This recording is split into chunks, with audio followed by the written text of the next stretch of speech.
created this video to better explain how to use a data binder in your ELA class.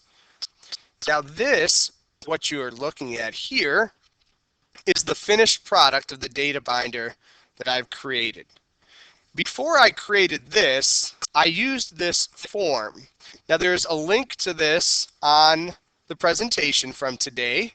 It's linked under the resources page, and it is also listed under the ELA example. So you can click on there, make a copy of it, and change it if you like.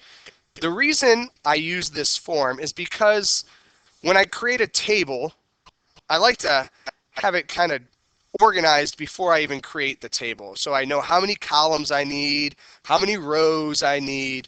So I have here the identification column.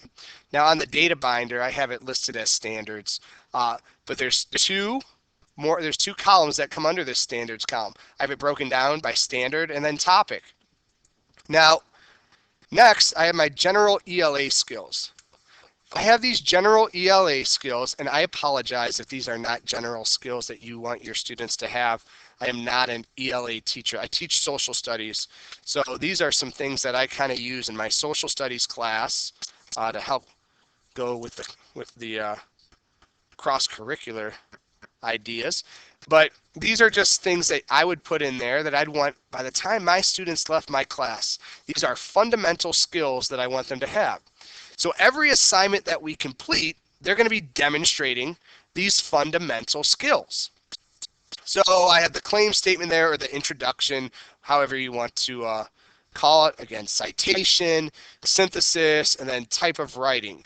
So they would get some points for each of those. So every assignment that we do in this class, I expect them to have those 4 parts. They need to have that in there.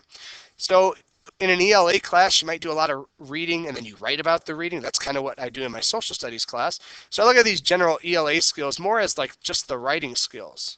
Well, I also noticed in your standards, you had a lot of standards that dealt with reading. So that's what I would use for my ELA knowledge. So I have my 3 answers there. If we look over here, so we have the first answer, the text analysis. Again, these 4 here are just my general ELA skills. These are my targeted ELA skills.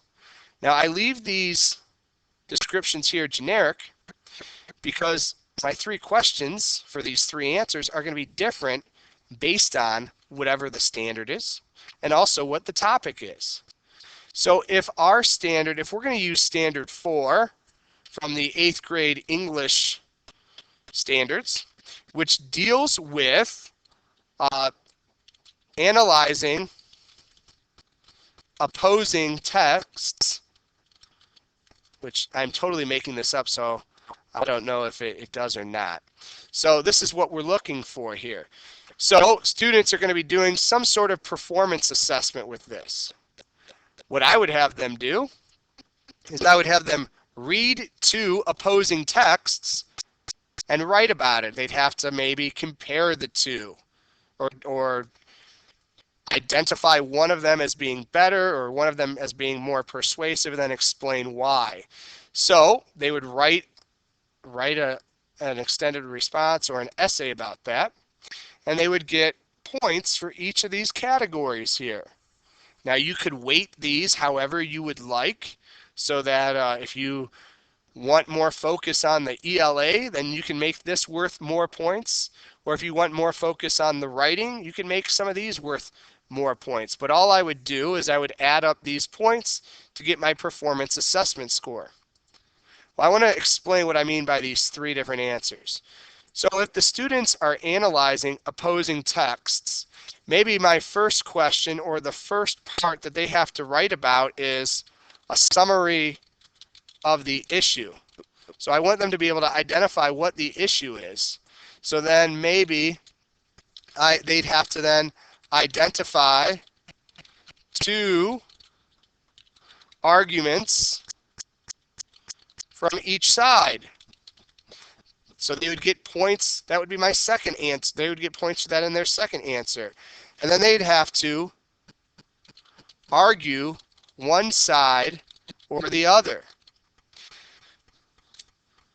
So these would be what I would be judging them on here in the targeted answers here.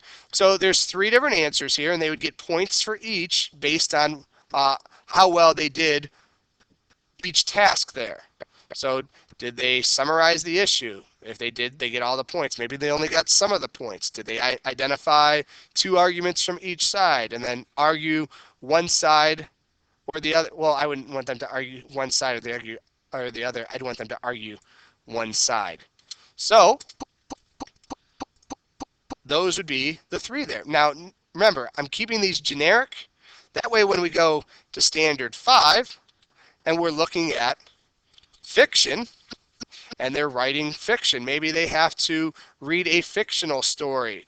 So now my performance assessment might change a little bit. They might be writing a speech. Well, all of this stuff could be done with the speech as well. Notice it's not exclusive to just writing. It could be spoken. So maybe they have to do a speech about the fiction that they read. So then you would have 3 different major ideas. What was the explanation of the plot, explanation or a description of the setting, so on and so forth. If there were only 2 and you didn't want to have a 3rd category, what you could do is you could simply have the students block out that 3rd category there.